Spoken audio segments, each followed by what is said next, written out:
കേരളത്തിലെ പൂഞ്ഞാർ ഭാഗത്തുള്ള അരുവിച്ചാൽ വാട്ടർഫാൾസിന്റെ മുൻഭാഗത്ത് ഞങ്ങൾ എത്തിച്ചേർന്നിരിക്കുകയാണ്. എന്റെ ചെറുപ്പ കാലഘട്ടത്തിൽ ഞാൻ ഈ ഒരു വാട്ടർഫാൾ കാണുവാൻ വേണ്ടി എത്തിച്ചേർന്നിട്ടുണ്ട്. ആ സമയത്ത് ഈ ഭാഗം ഇത്രമാത്രം ടൂറിസം ഡെവലപ്പ് ചെയ്തിട്ടില്ലായിരുന്നു. ഇന്ന് ടൂറിസം വകുപ്പ് വളരെ ഭംഗിയായിട്ട് ഈ ഒരു വെള്ളച്ചാട്ടവും വെള്ളച്ചാട്ടത്തിന്റെ സമീപ ഭാഗങ്ങളും മനോഹരമാക്കിയിരിക്കുകയാണ്. അതുകൊണ്ട് തന്നെ ധാരാളം ആളുകൾ ഈ ഒരു വെള്ളച്ചാട്ടം കാണുവാൻ വേണ്ടി മാത്രമായിട്ട് ഇടുങ്ങിയ വഴിയിലൂടെ യാത്ര ചെയ്ത് ഇവിടെ എത്തിച്ചേരാറുണ്ട്.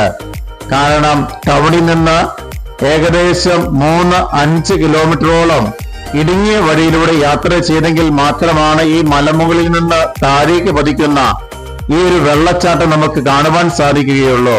മഴ സീസൺ എത്തിച്ചേരുമ്പോൾ മാത്രമാണ് ഇതിന്റെ മനോഹാരിത അതിന്റെ പൂർണ്ണതയിൽ ആസ്വദിക്കുവാൻ സാധിക്കുക. ഞങ്ങൾ എത്തിച്ചേർന്നത് മഴയുടെ അല്പം ശാന്തമായ ഒരു സീസണിലാണ്. അതുകൊണ്ടാണ് വലിയ കാര്യമായിട്ടുള്ള വെള്ളച്ചാട്ടം എനിക്ക് കാണുവാൻ സാധിക്കാതെ പോയത്. എങ്കിലും ധാരാളം ആളുകൾ ഈ ഒരു താഴ്വാരങ്ങളില് കുളിക്കുന്നുണ്ട് എന്നുള്ള കാര്യം കൂടി ഞാൻ മനസ്സിലാക്കുകയാണ്. ആഴം നന്നേ കുറവാണ്.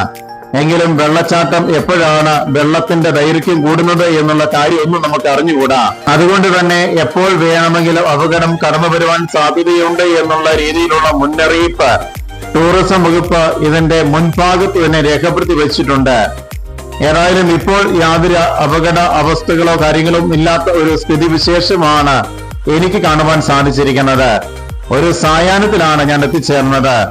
അതുകൊണ്ട് തന്നെ സമീപ ഭാഗങ്ങളൊക്കെ അതിമനോഹരമായിട്ടാണ് എനിക്ക് കാണപ്പെടുന്നത്. ടൂറിസം വകുപ്പിന്റെ ഭാഗമായിട്ടാണ് ടൈലുകളൊക്കെ നിരത്തി ഈ ഭാഗം അതീവ മനോഹരമാക്കിയിരിക്കുകയാണ്. കേരളത്തിന്റെ വിവിധ ഭാഗങ്ങളിൽ നിന്നാണ് ഈ ഒരു വാട്ടർഫാൾ കാണുവാൻ വേണ്ടി ആളുകൾ എത്തിച്ചേരുന്നത്. ഇതിന്റെ സമീപ ഭാഗത്ത് നിലകൊള്ളുന്ന എന്നെ പോലെയുള്ള വ്യക്തികള് ഈ ഒരു വാട്ടർഫാൾ കാണാതെ പോയി എന്നറിഞ്ഞു കഴിയുമ്പോൾ അതിന്റെ ഒരു വൈമുഖത അത് തീർത്തും ഇല്ലാതാക്കുക എന്നുള്ള ലക്ഷ്യത്തോടു കൂടിയാണ് ഈ ഒരു യാത്ര ഞാൻ നടത്തിയത്.